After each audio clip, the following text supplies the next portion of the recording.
বিসমিল্লাহির রহমানির রহিম। সবাইকে পবিত্র জুম্মা মোবারক। হযরত জালালউদ্দিন রুমি রহমাতুল্লাহি আলাইহিকে তৎকালীন সময়ে একজন জিজ্ঞাসা করেছিলেন, ইবাদত করে আপনি কি পেয়েছেন? উত্তরে তিনি বললেন, আমি কিছুই পাইনি, তবে আমি অনেক হারিয়েছি। লোকটি আবার জিজ্ঞেস করলেন, আপনি কি হারিয়েছেন?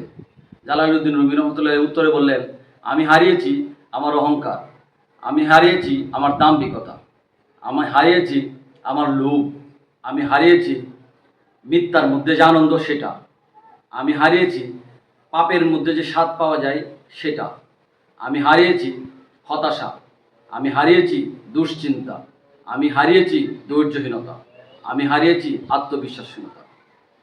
সেই কথাগুলির মধ্যে আসলে অনেক প্রাপ্তি। জালালউদ্দিন রুমি রহমতুল্লাহ আলাইহি সেটাই বোঝাতে চেয়েছেন যে এই হারার মধ্যে উনি অনেক কিছু পেয়েছেন, এই হারার মধ্যেই উনি যেটা পেয়েছেন সেটাই আসলে প্রাপ্তি।